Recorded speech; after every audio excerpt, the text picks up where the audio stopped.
بنگلہ دیش انتخابات میں ایسا کیا تھا جس پر اپوزیشن جماعتیں سڑکوں پر نکل آئیں؟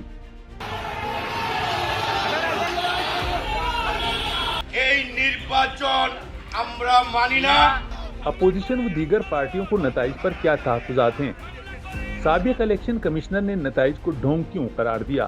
ان سب کی تفصیل شامل ہے اس رپورٹ میں، ویڈیو آخر تک ملاحظہ کریں۔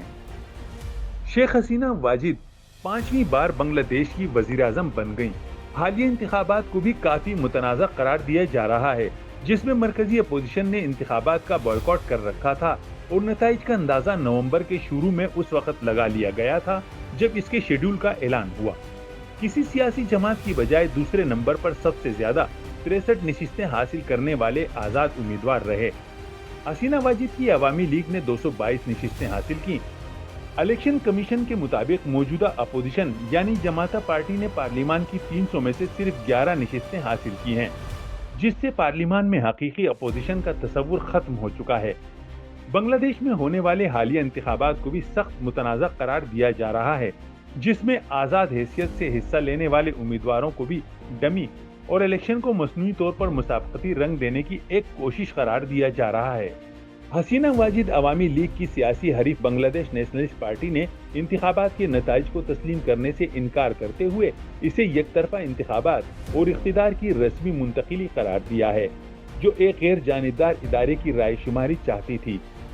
بنگلہ دیشی الیکشن کمیشن کے مطابق ٹرن آؤٹ 40% رہا، جبکہ ناقدین نے اس اعداد کو بھی غلط قرار دیا ہے۔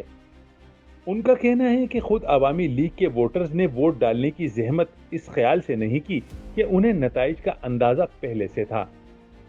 سابق الیکشن کمشنر سخاوت حسین کے مطابق الیکشن کمیشن کی بات پر اعتبار کرنا مشکل ہے، کیونکہ چیف الیکشن کمشنر نے خود میڈیا کو بریفنگ دیتے ہوئے پہلے ٹرن آؤٹ 28% اور پھر اسے اچانک 40% قرار دیا۔ الیکشن کمیشن کی جانب سے دکھائے گئے نتائج کی تصویر سوشل میڈیا پر بھی زیر گردش ہے۔ الیکشن کمیشن نے پولنگ کے اختتام سے 1 گھنٹہ پہلے اعلان کیا تھا کہ ٹرن آؤٹ تقریباً 27% تھا۔ معروف انتخابی مبصر تنظیم نے بھی الیکشن کمیشن کے متضاد بیان کو مضحکہ خیز اور انتخابات کو ڈھونگ قرار دیا ہے۔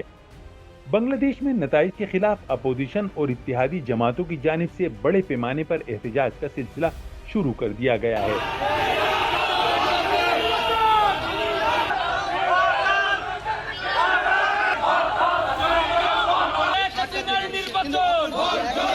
دوسری طرف عوامی لیگ کی جانب سے اپوزیشن کے احتجاج کو ہار کا ماتم قرار دیا جا رہا ہے اور اپنی کامیابی کو عوامی رائے کے بھرپور اظہار اور پارٹی پر اعتماد کی مثال بتایا جا رہا ہے۔ حالانکہ ملکی اور غیر ملکی مبصرین اپوزیشن پارٹی کے رہنما اور سابق الیکشن کمشنر سمیت عوام کی بڑی تعداد الیکشن کو ڈھونگ، دھاندلی اور مصنوعی الیکشن قرار دے رہے ہیں۔ اس بارے میں آپ کیا رائے رکھتے ہیں؟ اس کا اظہار کمنٹ سیکشن میں ضرور کیجیے۔ مزید ایسی ویڈیوز کے لیے چینل سبسکرائب کرنا نہ بھولیں۔